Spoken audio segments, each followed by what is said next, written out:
Epic Park is my series building a brand new, realistic park from scratch in Rollercoaster Tycoon Classic.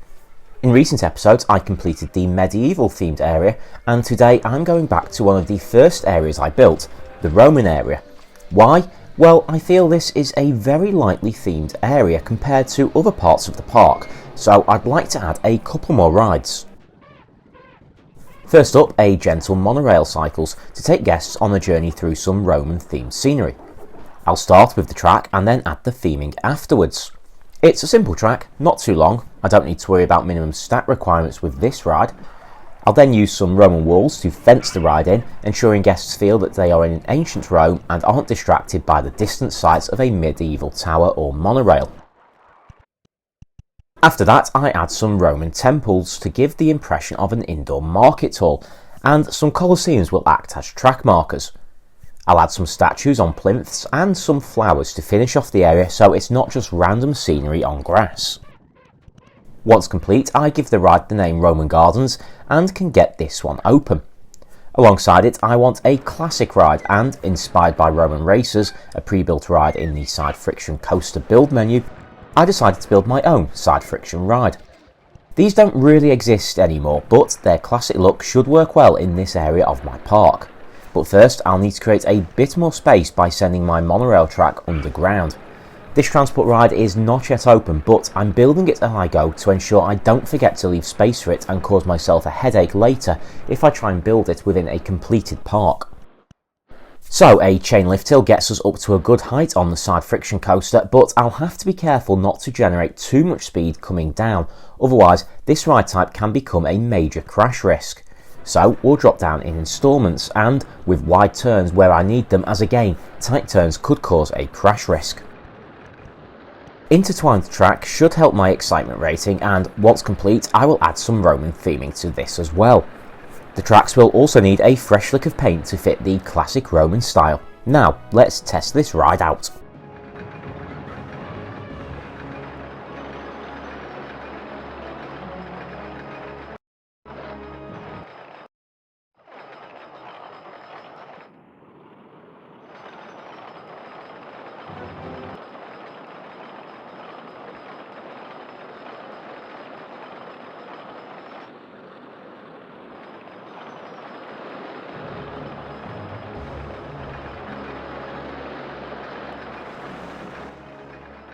Just below 6 on excitement is okay, and that should be improved with some scenery.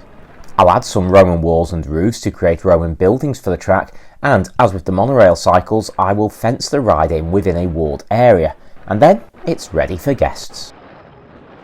With the Roman area extended around the bottom corner of my park, it's time to finally move into the back half. For the quarter beyond the splash boats, I'm playing a Jurassic Jungle theme, but to help with the realism, I'm going to landscape some ground so that guests walk through a small passage cut through some rocks to really separate them from the different areas. Roman shouldn't just become jungle, there needs to be a neutral transition between them, and this area will create that.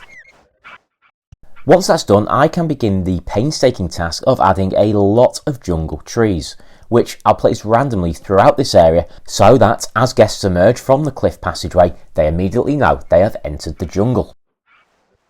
I have plans for this to be one of the larger themed areas in the park, but being a jungle, the rides can't all be too close.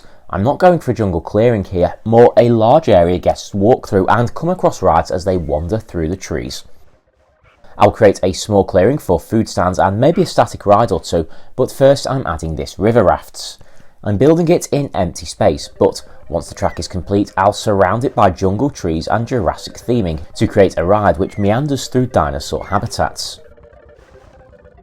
It does pass very close to the water splash, which begins its journey in the medieval themed area. I'll therefore use jungle walls to create an enclosure from which the rides cannot see one another. I've added a small drinking pool within this dinosaur habitat and lots more trees of various varieties from the jungle theme set. And if I zoom out, you can see the completed ride. We'll need to build this jungle area out further though, if we want a really realistic area. I'll start with a diamond ride, and then the food court, theme it appropriately with jungle walls surrounded by trees, and then you can see the area is beginning to take shape. Given the proximity to the snowy mountains, I'll add enclosed jungle themed walls here too. We wouldn't want those dinosaurs escaping. Next up, a wooden wild mine ride. We already have a mining themed area, but this ride will be more of a Jurassic treetop adventure. We'll need a long station to help with throughput, but then it's a fairly lengthy track, similar to the side friction coaster in the Roman area, in the way it takes smaller drops rather than one really big one. This will help keep intensity down with the smaller cars and tight tracks. Once it's complete, I'll paint it to blend into the jungle, and then we can take a test ride.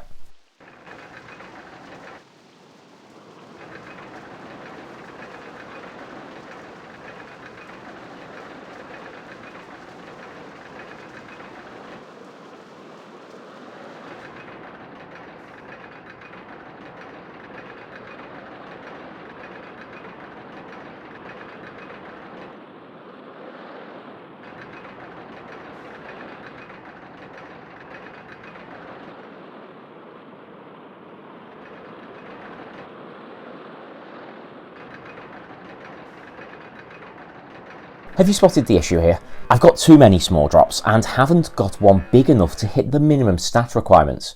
I need a drop of at least 19 feet here, and as I don't have that, my stats have been halved. So I'll fix that with a taller drop earlier on in the ride. And now we have much better stats for this ride. And so now to improve those stats even further and the general look of the ride, I'll need to repeat the theming process to ensure this ride is a jungle treetop ride and not just a random wild mine. With that complete, I can begin to connect this part of the park with the rest of the park.